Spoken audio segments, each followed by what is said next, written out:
Yeah, so this comes on the heels.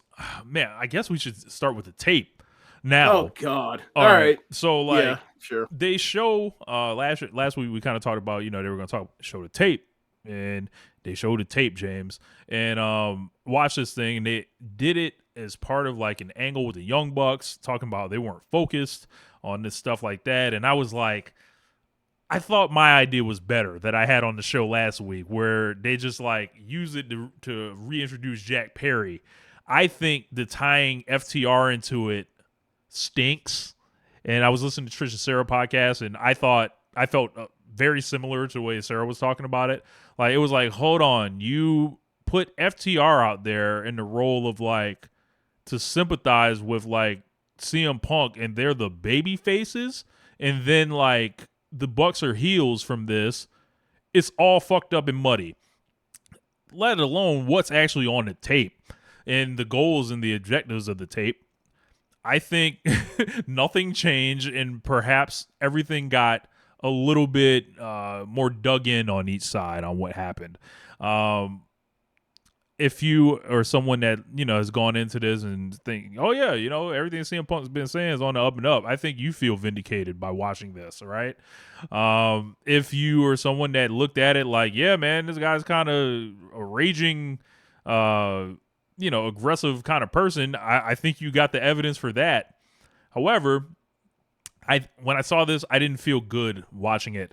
I was like, oh, this is just this looks bad. Like this is not like beneficial. Like the storyline reasoning was loose at best, and perhaps at worst it was just complete sloppiness. It basically, it popped a rating, so business wise, whatever, it worked, but this is something that it's like you won't really know the effects until down the road from this stuff. But I think they launching it into a FTR promo that I don't think they were capable of carrying. It wasn't how I would have done it. And then Jack Perry, it kind of looks like it, like, he looks like he gets hemmed up a little bit and quickly like pulled out by Samoa Joe and various others. And Punk is there, he charged at Tony Khan like we see it. Punk walks up on the guy, and it's very clear but unclear at the same time because we don't have audio.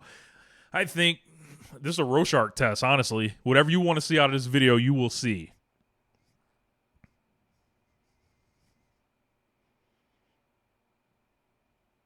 You're muted. I'm sorry, I was in my Tony Schiavone looking off to the side, just disgusted and dejected. Anyway, this thing sucked. And the reason why it sucked is because of some of the stuff you mentioned, but it's also the simple basis thing of, does this make you want to see Jack Perry? I think it actually did, though. Like, if you look at the reception he got. No, I'm sorry, let me phrase it. This is not you, Rich Lotta fan, person that is smart and recognize that Jack Perry is a great big time performer in wrestling. Yeah. Somebody like a person that's like, all right, this is a mid card guy. He wasn't here last time we saw him.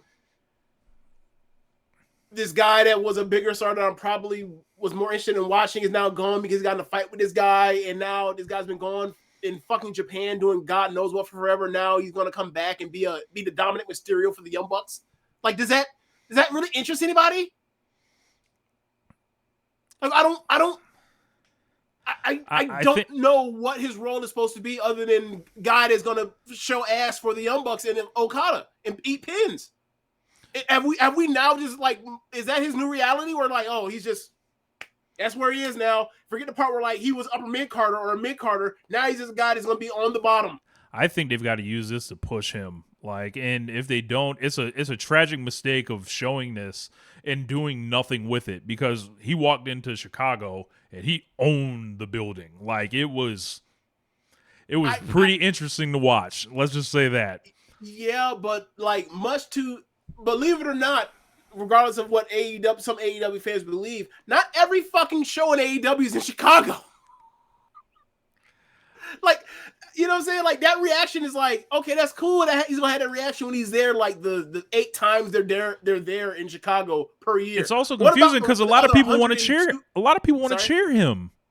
I know that, but he's gonna be playing heel. So what the fuck? Yeah, it's You know what I'm saying? fucked. Like this should be the good guy or whatever. So fucking stupid. Like this should be the good guy. Like this should be like at least like it does give clarity to the scapegoat thing, because I don't know how you can watch that thing and be like, yeah, dog, it was Jack Perry's fault while he's standing there fixing his hair or whatever, just kind of calmly talking, and then he gets rushed. He does look like a scapegoat. Then it's like, why the fuck was that guy gone for 7 months? What did he do that was so bad? Right.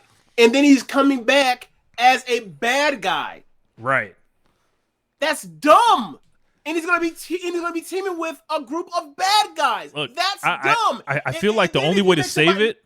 I feel like the only way to save it now is like to have him like reject the Young Bucks now and be like, y'all could have like you want to talk about how this affected you. Y'all didn't fucking save me. I had to sit at home for 7 months, and then turn Jack Perry into the face going against like the Young Bucks and shit like that.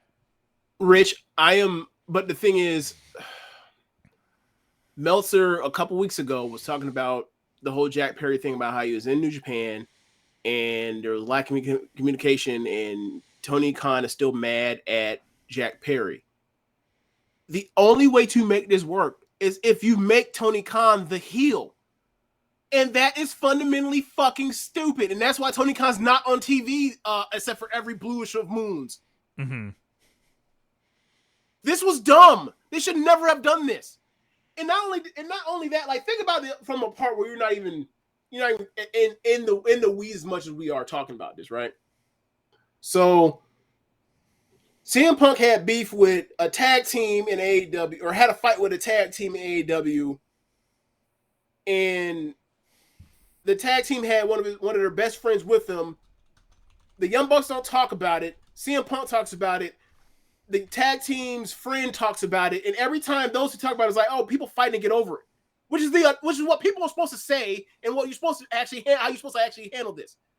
Meanwhile, the Young Bucks are not doing a fucking angle on this. A year or 8 months later, and word is they lost that particular fight, and now there's with another nigga that lost another fight to CM Punk. Hold on. I'm trying to. Okay. You understand Bill Walsh would have fired all 3 of these people, right? You understand that, right? These are losers. These are fake wrestlers that can't protect the business. I'm sorry. I hated this so much. I hate all of this so much. I thought that the Elite was doing really well with the Young Bucks and Okada, and now this is just mud. This is mud they thrown on a clean white fresh tee. Yeah, like they Tony Khan literally asked the Young Bucks to go make chicken salad out of chicken shit, and it still came out shitty. And the whole thing is like, yeah, this is supposed to be heat up Young Bucks versus FTR. This match had no juice going into it. I think it did that. But at the end of the day, when you then turn to a ladder match, you know the fuck's going to happen if you have half a brain. They're going to go out there and wrestle, and at the end, when FTR gets up on the fucking ladders, there's Jack Perry, the good guy in all this, to fuck over the team that wasn't making excuses. This is fucking dumb. Also, nobody's doing a job here.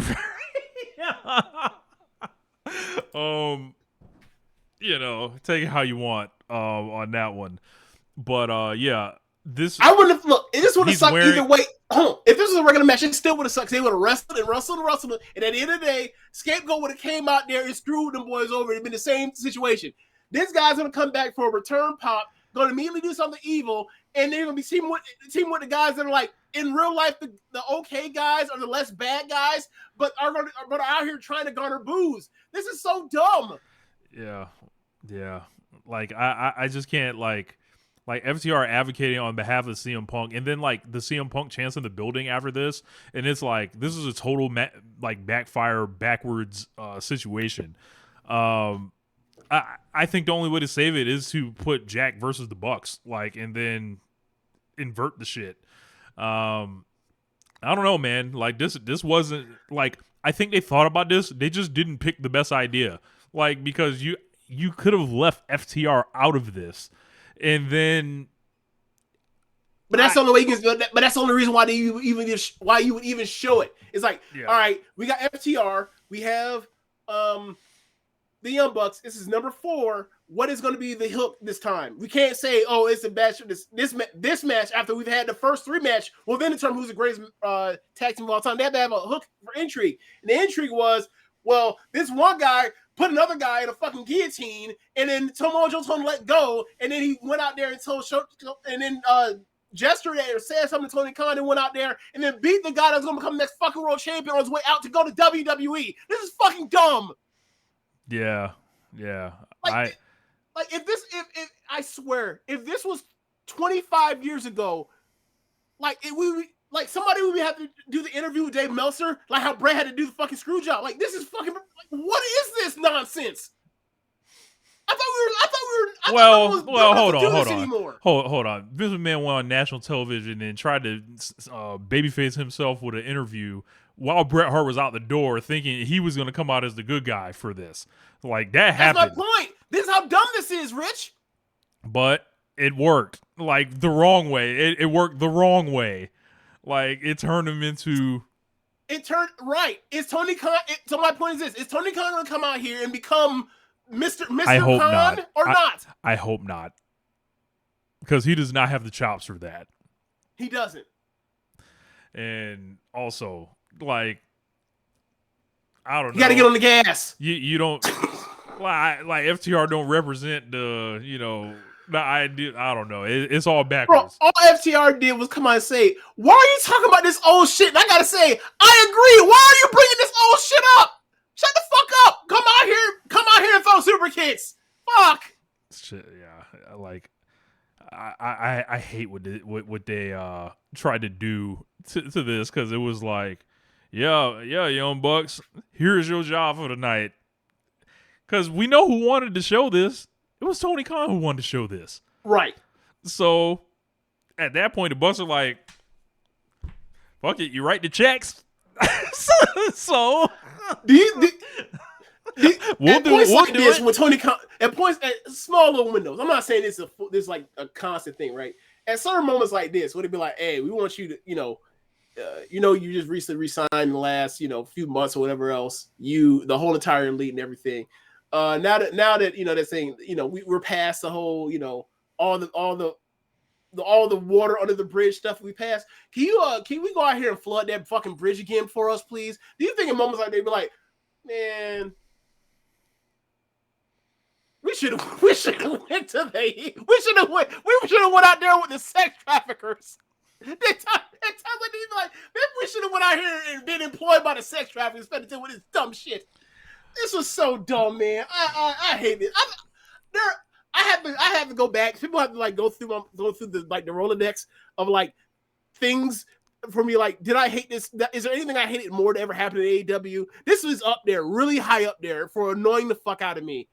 I couldn't believe it. I could not believe it. And then the whole part of who started or who's aggressive to fight is like, that don't really care when you show that video and like nothing embarrassing happens to CM Punk.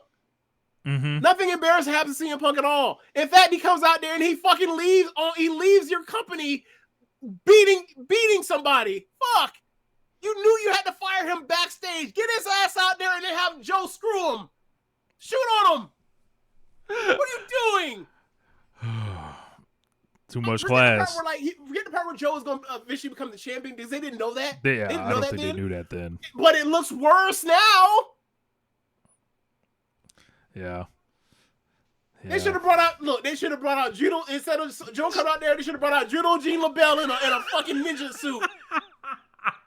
Like, yeah, we're gonna change the plan. Oh, you want to shoot? Plans. We done brought out Jake Hager for that ass. Wait, we need to list some people that, instead of Samoa Joe's music, we sending such and such out. Jake Hager. Man, let me put his roster on. Anthony Ogogo. Yes, Anthony Ogogo. He's in England. Knock him out, Englishman. What did Malachi? What was Malachi doing? Well, what was Malachi doing? I don't think it was booked. Actually, he was there. He just walks in casually at the end. I know, but was he booked? I don't think he was. I don't think so. Hey, time to use that. Time to put that Muay Thai to use. Yeah, send Marina Shafir out there. Yeah. Hell, Rod. I don't know if Roddy was healthy at the time, but Roddy be rolling. Yeah. Oh man. Yeah, it should have sent somebody out there. No, that's a hilarious idea. But Jack Perry comes into Chicago, eats all the chants up. Comes out the Crimea River thing, the Chicago flag, walking in with the SWAT team and stuff like that. Great presentation. Yeah. And him and Shota Umino have a pretty good match. I'd probably say like 4 stars.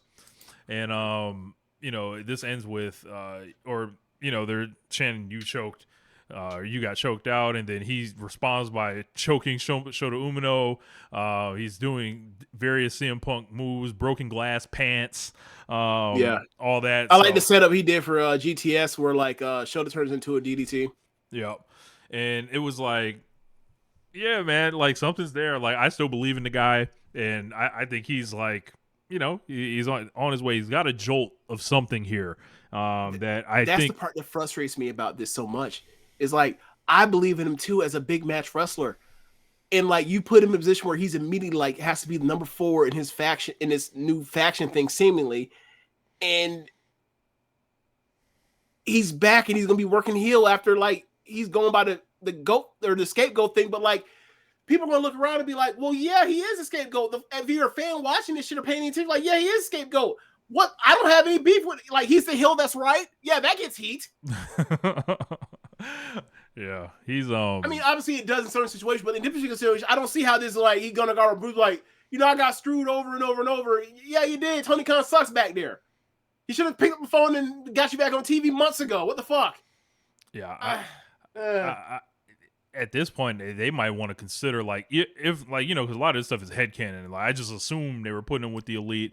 Obviously, Matt Jackson was wearing a scapegoat shirt. There was shit like that. Right. So if it's that case, I'd be I think the fix for this is to put Perry against him and be don't use me for your shortcomings or whatever. You left my ass at home essentially, and I'm back. Is this before or after he shoves Dax off the ladder?